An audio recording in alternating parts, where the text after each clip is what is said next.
Tim.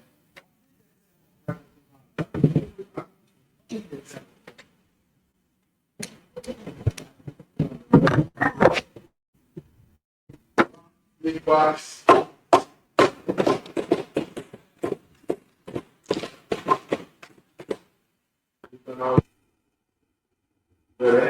Senator Fitzhenley. Thank you, sir. Thank you.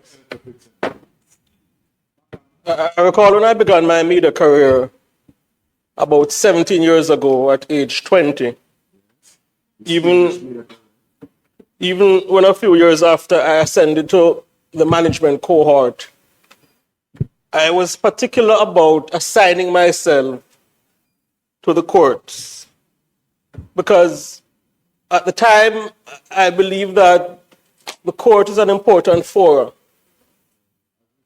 where one is able to get a sense of the pulse of Jamaican society.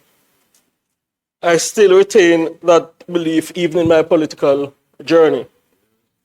So for my approximately decade and a half in media, I covered a number of cases, and after eminent defense counsel, such as yourself, sir, or Senator Sinclair or Senator Christian Tavares Finson, completed treating with a case. Such case. Some you won, some not. But it was left to us media personnel to speak to other participants in the system. And from time to time, even after the conclusion of a case, we'd have interaction with members of a jury panel. From time to time, they'd approach us, wanting to hear their concerns and tell their story. And quite often, including in a trial which at the time was after the conclusion of a trial, which was at the time the longest trial in Jamaica's history, lasting over 50 days, the jurors indicated concern about remuneration. Some indicated that they were put out of pocket significantly because of having to attend upon court for such a long phase. There were also complaints as well, I recall, about people who came to court, potential jurors, but were objected to, and they felt it was a waste of their time and their monies. Even though some traveled to court from a situate which is located in the parish, they had to take at least 2 taxis, or a bus and a taxi. And it was a consistent complaint over the years, I found, interacting with people who served as jurors, that it places a burden on the pocket. Therefore, sir, it is quite natural that having had that experience and those interactions that arise in support of the Jury Amendment Act 2026, the memorandum of objects are pretty clear. As articulated by our Senate leader, to increase the sums paid to jurors who serve on the jury in a civil trial or criminal trial, and to make way for the payment of a stipend to people who are summoned to court to participate in the jury selection process. Based on my past experiences and interactions, I strongly support passage of this bill. And in the same vein, sir, I would encourage Jamaicans to make themselves available for jury duty. $6,000 might not be a massive sum, but it will assist with the location I alluded to earlier. In the same way, sir, that due to the endeavor of this administration, Jamaican judges are among the most significantly remunerated jurists in this jurisprudence. The suggested increase in the jury stipend is about making critical services in the justice system not an unattractive proposition for those who will participate. The aim is not to put them at a significant loss. I'm of the view that this bill should not be viewed in isolation, but indeed it is part of the justice plan, a plan to transform and make the justice system more good functioning.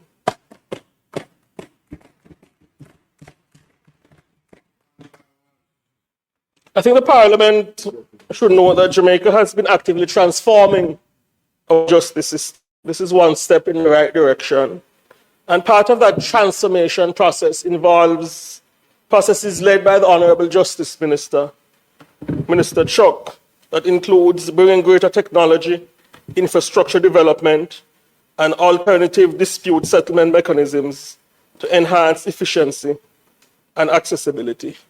I think the minister would be the first to admit that there is much more to be done, but a lot of work has gone into transforming the Jamaican justice system.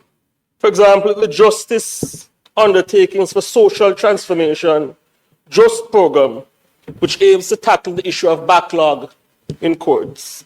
An important program which aims towards modernizing court proceedings in Jamaica and improving confidence in the dispense of justice in Jamaica.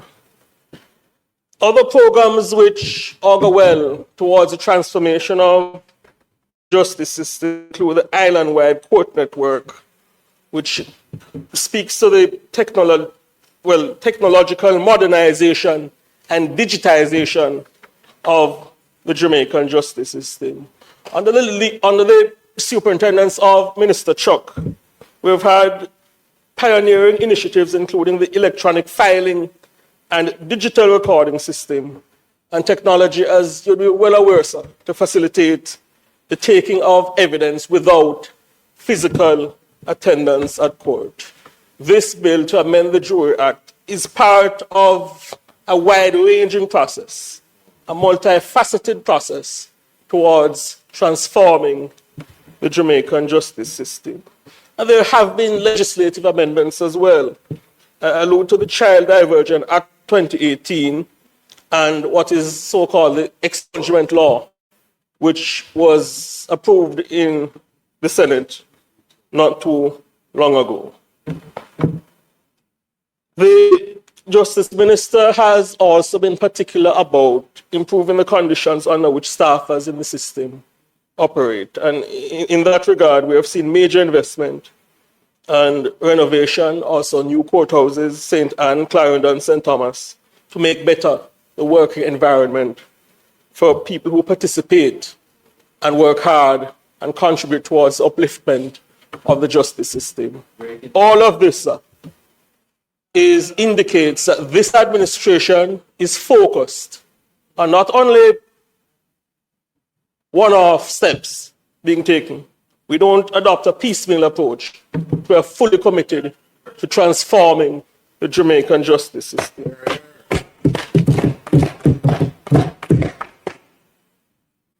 From time to time,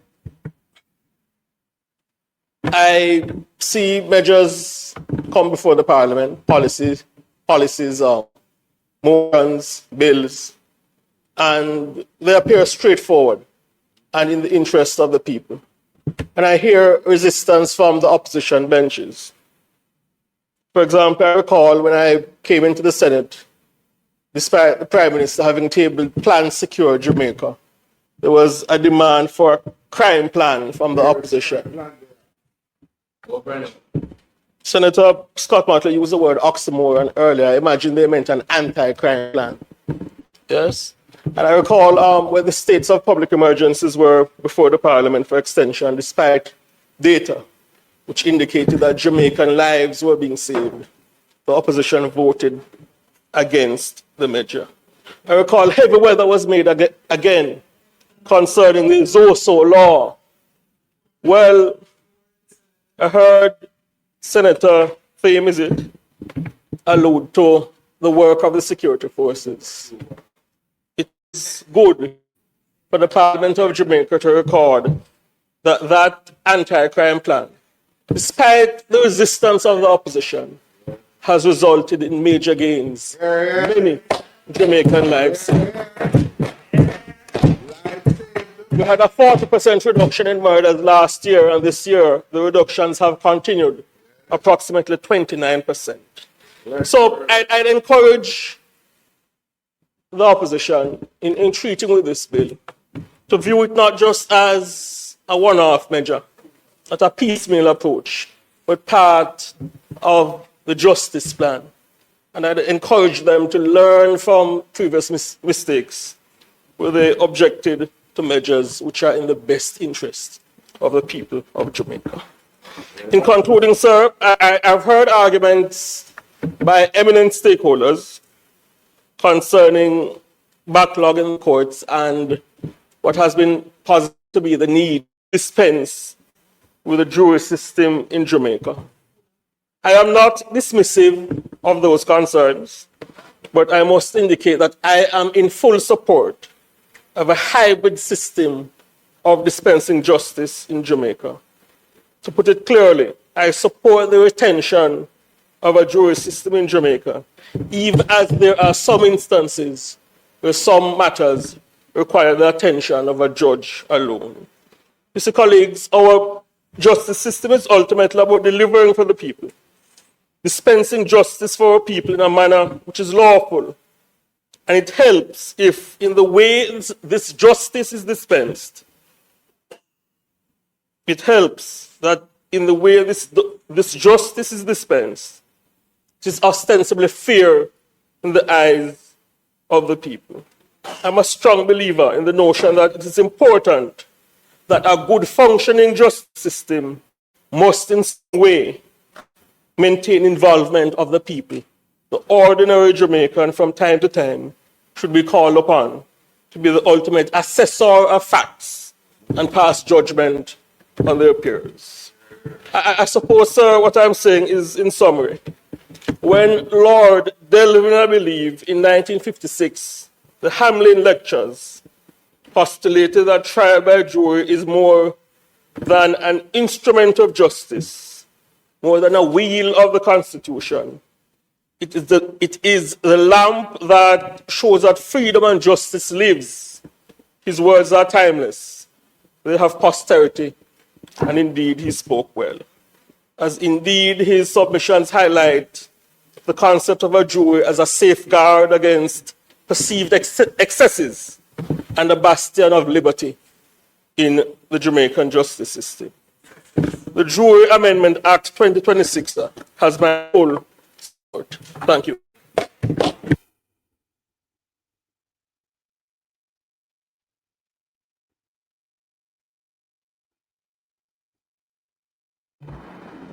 Thank you, Senator Fitzhenley.